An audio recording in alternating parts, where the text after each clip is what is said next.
আসসালামু আলাইকুম। আপনারা জানেন আজকে মাননীয় প্রধানমন্ত্রী জনাব তারেক রহমানের তৃতীয় কর্মদিবস ছিল। উনি অফিস শুরু করেছিলেন, প্রথমে অফিস শুরু করেছিলেন সচিবালয়ে। আজকে প্রথমবারের মতো উনি প্রধানমন্ত্রী কার্যালয় তেজগাঁও প্রধানমন্ত্রীর কার্যালয় অফিস করেছেন। আজকে ছিল আসলে কর্মদিবস হিসাবে তিনি কাজ করলেও আজকে কিন্তু ছুটির দিন ছিল।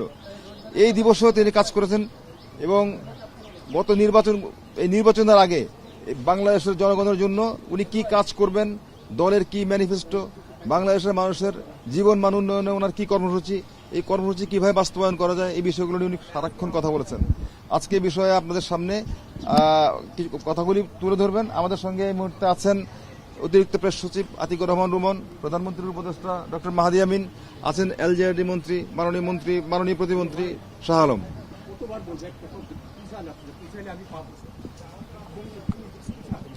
আজকের কর্মসূচিগুলো আপনাদের সামনে বিস্তারিত বলবেন ডক্টর মাহাদি আমিন। ভালো মানের রডের থেকেও 12% অধিক শক্তিশালী। আকিজ ইস্পাত, কমিটেড টু কোয়ালিটি।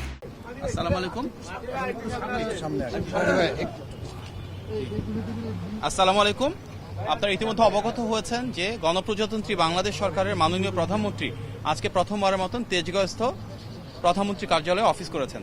তিনি দেশের একজন সাধারণ নাগরিকের মতন করেই ভিআইপি বলতে আমরা যে জিনিসটা দেখতাম আগে, সেখান থেকে সম্পূর্ণ ভেঙে এসে এখানে ঢুকার আগে ট্রাফিক সিগন্যালও ছিলেন, দীর্ঘক্ষণ সেখানে অপেক্ষা করেছেন, অফিসে ঢুকার আগে একটি বৃক্ষরোপণ করেছেন এবং এই প্রধানমন্ত্রী কার্যালয়ের যারা কর্মকর্তা রয়েছেন, যাদের অনেকেই ওনার মা এবং সাবেক প্রধানমন্ত্রী দেশনেত্রী বেগম খালেদা জিয়ার সাথে কাজ করেছিলেন এই কার্যালয়ে, ওনাদের সাথে কুশল বিনিময় করেছেন, নাম ধরে আলাপ আলোচনা করেছেন।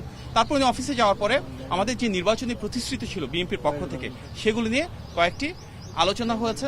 সেখানে বিভিন্ন সংশ্লিষ্ট মন্ত্রণালয়ের যারা মাননীয় মন্ত্রীবর্গ রয়েছেন এবং সম্মানিত সচিববর্গ রয়েছেন, ওনারা সেখানে অবস্থান নিয়েছিলেন এবং ওনাদের যার অবস্থান থেকে কিভাবে এই পলিসিগুলো কার্যকর করা যাবে সেগুলো নিয়ে আলোচনা করেছেন। মূলত আজকে প্রথম যে মিটিংটা ছিল, সেখানে মাননীয় প্রধানমন্ত্রী আলোচনা করেছিলেন আমাদের একটি নির্বাচনী প্রতিশ্রুতি, যেটি বিভিন্ন মসজিদের সম্মানিত খতিব সাহেব, সম্মানিত ইমাম সাহেব এবং সম্মানিত মুয়াজ্জিন সাহেব সহ অন্যান্য ধর্মের যারা রয়েছেন সেসব ধর্মগুরুদের জন্য আমাদের একটা প্রতিশ্রুতি ছিল যে মাসিক সম্মানী এবং উৎসব ভাতা প্রদান করা হবে। এবং মাননীয় প্রধানমন্ত্রীর নির্দেশে একটি সিদ্ধান্ত গৃহীত হয়েছে যে ইনশাআল্লাহ এই ঈদের আগেই আমরা এটি পর্যায়ক্রমে শুরুর যে প্রস্তুতি সেটি সম্পূর্ণ করে কিছু কিছু জায়গায় ইনশাআল্লাহ সম্মানিত খতিব সাহেবদের, ইমাম সাহেবদের এবং মুয়াজ্জিন সাহেবদেরকে একটি সম্মানী প্রদান করব ইনশাআল্লাহ। এর পাশাপাশি বিএনপির একটি বড় নির্বাচনী প্রতিশ্রুতি ছিল সারা বাংলাদেশের প্রতিটি মানুষের জন্য যেন মেধার ভিত্তিতে বৈষম্যবিহীনভাবে আমরা কর্মসংস্থান সৃষ্টি করতে পারি। সরকারি চাকরির ক্ষেত্রে, বেসরকারি চাকরির ক্ষেত্রে, উদ্যোক্তা হিসেবে গড়ে ওঠার ক্ষেত্রে এবং বহির্বিশ্বে জনশক্তি রপ্তানির ক্ষেত্রে কিভাবে আমরা সবাইকে আরো দক্ষ এবং যোগ্য হিসেবে গড়ে তুলতে পারি, আমাদের শিক্ষা ব্যবস্থার প্রয়োজনীয় সংস্কারটুকু কিভাবে আনবো এবং তার মাধ্যমে আমাদের জনশক্তিকে কিভাবে কর্মক্ষম করে দ্রুততার সাথে তাদের জন্য অনেক বেশি চাকুরি এবং ব্যবসার সুব্যবস্থা করতে পারবো।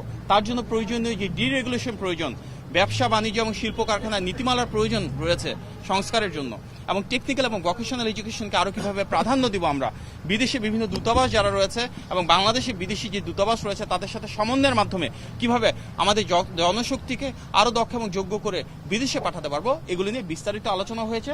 সংশ্লিষ্ট যারা মন্ত্রীবর্গ রয়েছেন, সচিববর্গ রয়েছেন, ওনারা ওনাদের মূল্যবান মতামত প্রদান করেছেন এবং ইনশাআল্লাহ খুব দ্রুততম সময়ের ভিতরে জনগণের প্রতি জবাবদিহিমূলক এই রাষ্ট্র ব্যবস্থায় জনগণের ভোটে নির্বাচিত সরকার আমাদের মাননীয় প্রধানমন্ত্রীর নেতৃত্বে আমাদের প্রতিশ্রুতিগুলো বাস্তবায়ন করা শুরু করবো ইনশাআল্লাহ। আপনার সবাইকে ধন্যবাদ। আসসালামু আলাইকুম।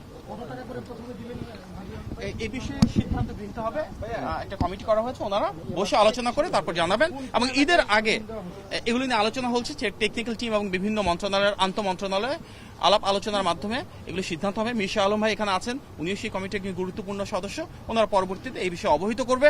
তবে আমরা আপনাকে আশ্বস্ত করতে চাই, নির্বাচনের আগে বেশ কিছু জায়গায় ইনশাআল্লাহ এই কার্যক্রম আনুষ্ঠানিক ঈদের আগে এই কার্যক্রম ইনশাআল্লাহ শুরু হবে। সবাইকে অনেক ধন্যবাদ। আসসালামু আলাইকুম।